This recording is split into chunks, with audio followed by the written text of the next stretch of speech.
Assalamualaikum warahmatullahi wabarakatuh.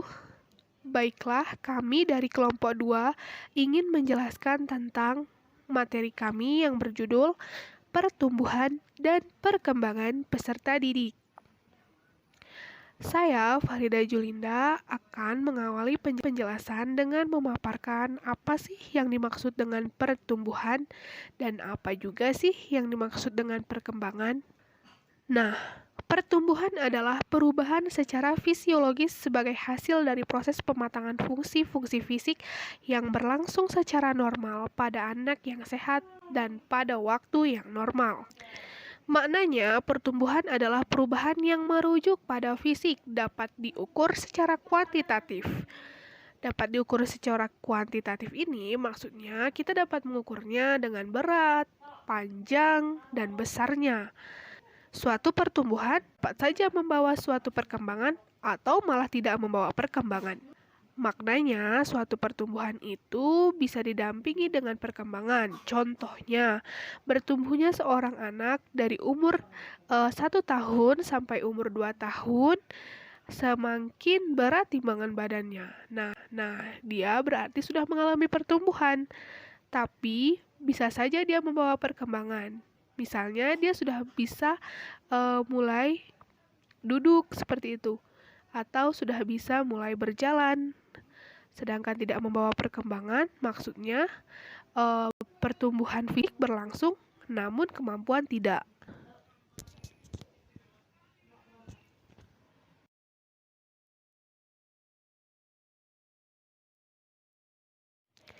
Kemudian penjelasan kedua yaitu perkembangan.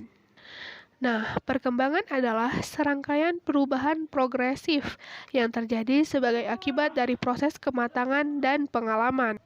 Merupakan pendapat dari E.B. Hurlock.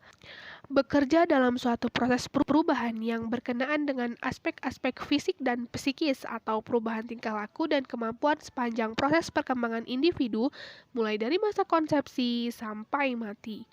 Maknanya, perkembangan ini adalah suatu perubahan yang lebih merujuk kepada kemampuan struktur biologis. Seperti contoh yang sudah saya katakan tadi, perkembangan ini misalnya seperti ini. Pada umur anak 2 tahun, dia sudah mulai bisa berjalan bahkan berlari. Itu tandanya anak tersebut sudah mengalami perkembangan kemampuan dari fisik atau fisiologis yang ia miliki. Pertumbuhan dan perkembangan memiliki kesamaan dan memiliki perbedaan.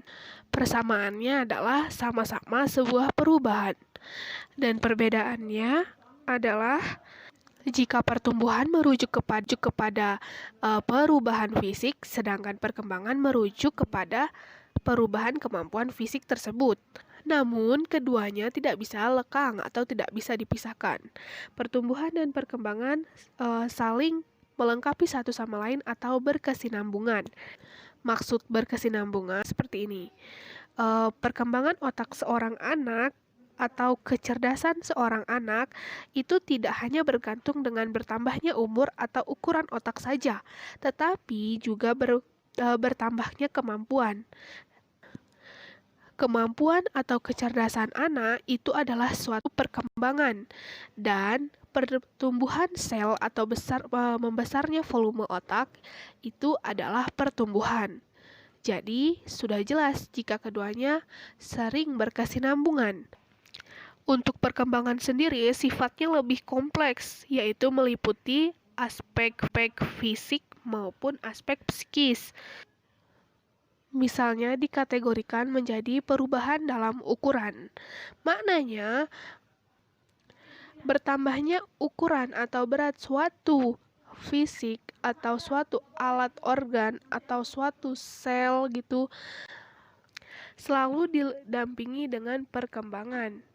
Kemampuan, itulah yang dimaksud dengan perkembangan atau perubahan dalam ukuran. Kemudian ada pula kategori perubahan dalam perbandingan.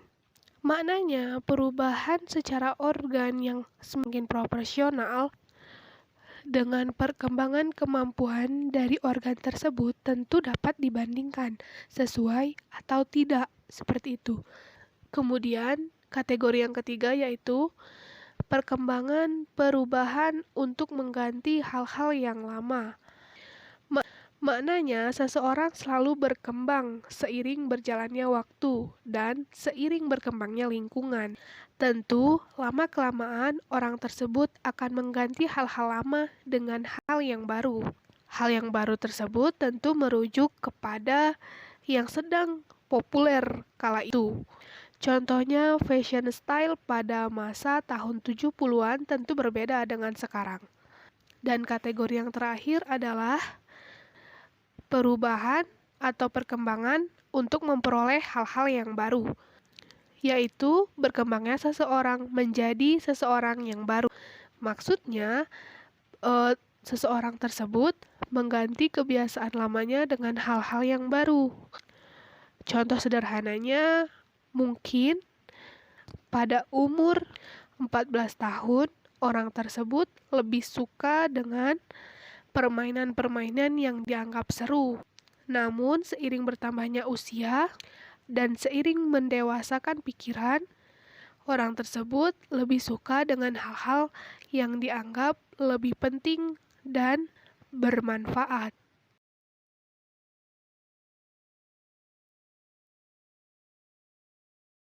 Assalamualaikum warahmatullahi wabarakatuh. Saya Putri Umairah akan menjelaskan beberapa pendapat para ahli mengenai pertumbuhan dan perkembangan. Pertama-tama saya akan menjelaskan mengenai pendapat para ahli tentang pertumbuhan. C.P. Champlin mengartikan pertumbuhan sebagai suatu pertambahan atau kenaikan dalam ukuran dari bagian-bagian tubuh atau organisme sebagai suatu keseluruhan. Ada A.E. Sinulungan mengartikan bahwa pertumbuhan menuju pada kuantitatif, yaitu yang dapat dihitung atau diukur seperti panjang atau berat tubuh. Maka dapat disimpulkan bahwa pertumbuhan diartikan sebagai suatu penambahan dalam ukuran bentuk, berat, ukuran dimensif, tubuh, serta bagian-bagiannya. Istilah pertumbuhan dalam konteks perkembangan merujuk perubahan-perubahan yang bersifat kuantitatif, yaitu peningkatan dalam ukuran dan struktur seperti pertumbuhan badan, pertumbuhan kaki, kepala, jantung, paru-paru, dan sebagainya. Dengan demikian, tidak tepat jika kita mengatakan pertumbuhan ingatan, pertumbuhan berpikir, pertumbuhan kecerdasan, dan sebagainya, karena semua itu merupakan perubahan fungsi-fungsi rohaniah. Tidak tepat juga kalau dikatakan pertumbuhan kemampuan berjalan, pertumbuhan menulis, pertumbuhan penginderaan, dan sebagainya, karena itu juga merupakan perkembangan fungsi-fungsi jasmaniah. Pertumbuhan fisik itu bersifat meningkat, menetap, dan kemudian mengalami kemunduran sejalan dengan bertambahnya usia, yang berarti bahwa pertumbuhan fisik ada puncaknya. Sesudah suatu masa tertentu, fisik mulai mengalami kemunduran dan berakhir pada keruntuhan di hari tua, di mana kekuatan dan kesehatan kurang, panca indera menjadi lemah atau lumpuh sama sekali. Berbeda halnya dengan perkembangan aspek mental atau fisikis yang relatif berkelanjutan, sepanjang individu yang bersangkutan tetap memeliharanya.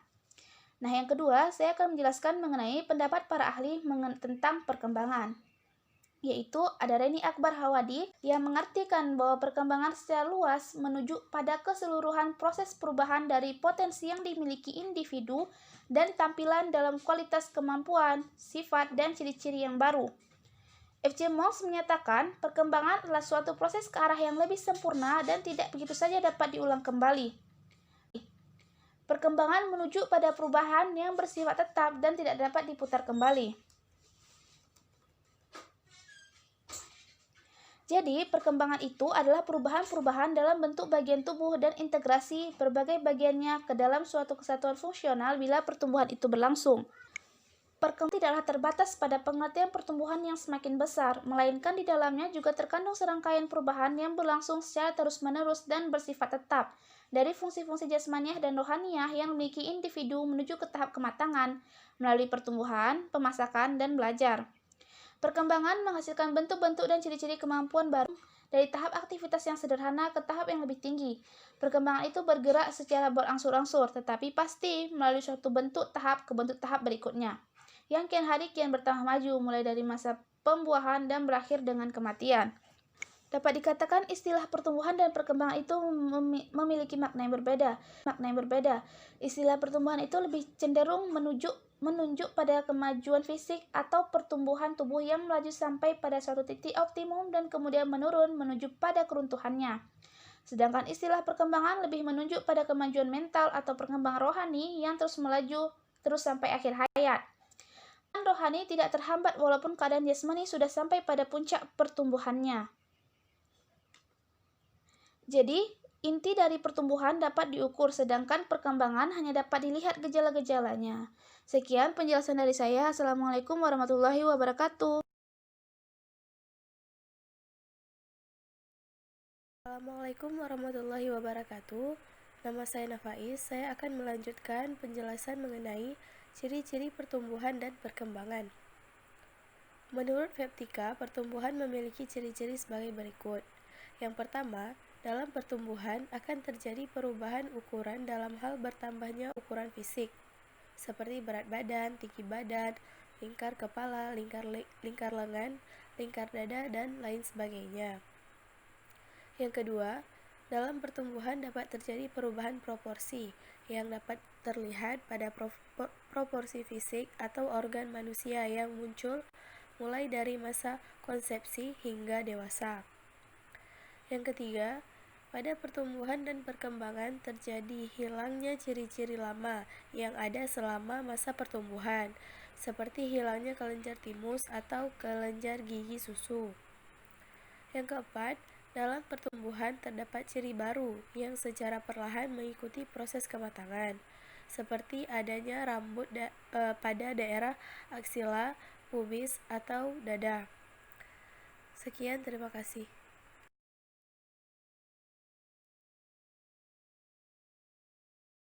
Assalamualaikum warahmatullahi wabarakatuh. Saya Syaira Anataya. Saya akan melanjutkan penjelasan tentang ciri-ciri pertumbuhan dan juga perkembangan. Nah, menurut Hasan, ciri-ciri perkembangan yaitu yang pertama, terjadinya perubahan dalam proporsi. Nah, dalam proporsi ini ada dua aspek. Yang pertama, aspek fisik dan kedua, aspek psikis. Nah, aspek fisik ini atau proporsi tubuh anak yang berubah sesuai dengan fase perkembangannya, sedangkan aspek psikis yaitu perubahan imajinasi seorang anak dari fantasi ke realitas. Yang kedua ada lenyapnya tanda-tanda yang lama. Nah, dalam tanda-tanda fisik seperti lenyapnya kelenjar timus atau yang sering disebut dengan kelenjar anak-anak seiring bertambahnya usia. Dalam aspek psikis seperti lenyapnya gerak-gerik anak-anak dan perilaku impulsif. Dapat kita ketahui bahwa perilaku impulsif ini adalah kondisi saat seseorang mendapatkan dorongan untuk melakukan sebuah tindakan tanpa memikirkan konsekuensinya terlebih dahulu.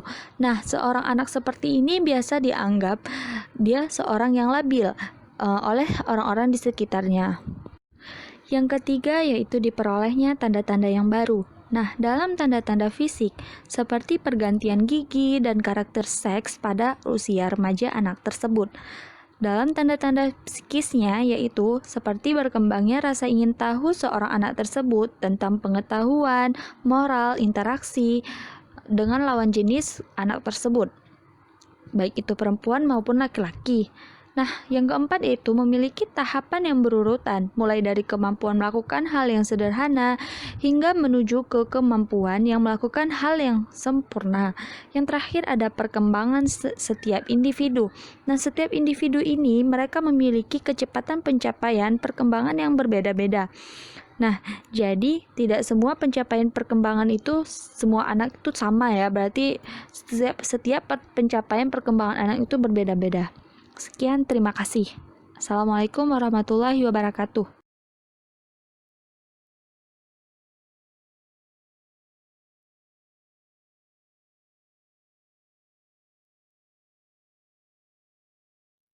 Assalamualaikum warahmatullahi wabarakatuh. Saya Pita Mandalia akan melanjutkan penjelasan Seira tentang karakteristik perkembangan peserta didik. Dalam bukunya, Sudirman tahun 2011 menyebutkan bahwa terdapat 3 macam hal karakteristik atau keadaan yang ada pada siswa yang perlu diperhatikan guru. Di antaranya, pertama, karakteristik atau keadaan yang berkenaan dengan kemampuan awal siswa. Misalnya, kemampuan intelektual, kemampuan berpikir, dan lain-lain. Yang kedua, karakteristik atau keadaan siswa yang berkenaan dengan latar belakang dan status sosial.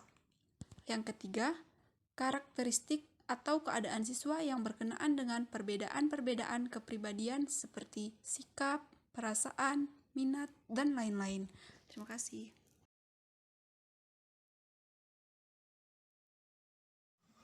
Assalamualaikum warahmatullahi wabarakatuh. Saya Nur Fazira akan melanjutkan penjelasan mengenai implementasi perkembangan terhadap proses pembelajaran. Itu terbagi menjadi 4. Yang pertama yaitunya perkembangan fisik. Implementasi dalam pembelajarannya yaitu menempatkan anak didik yang fisiknya kecil di bangku paling depan. Kemudian menempatkan anak didik yang pendengarannya kurang di bangku paling depan.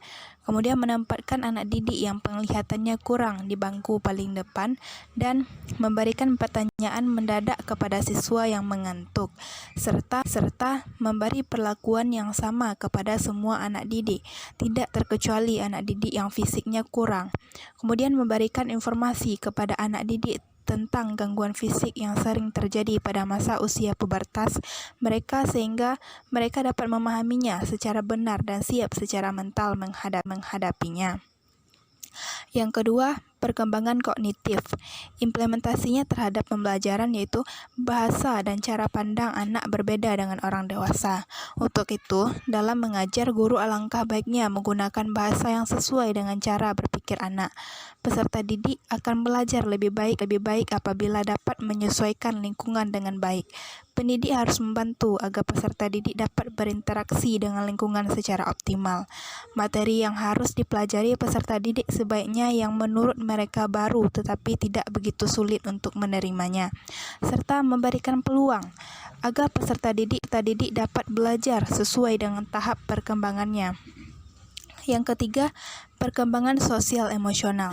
Implementasinya terhadap pembelajaran yaitunya pengembangan materi, strategi, sumber, metodologi, dan evaluasi belajar mengajar hendaknya memperhatikan 3 faktor, yaitunya faktor pembawaan, faktor lingkungan, serta faktor kematangan. Yang keempat, perkembangan moral.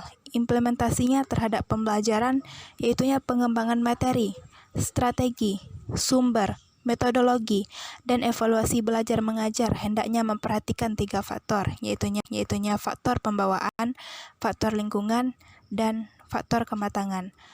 Hanya itu yang dapat saya sampaikan. Assalamualaikum warahmatullahi wabarakatuh.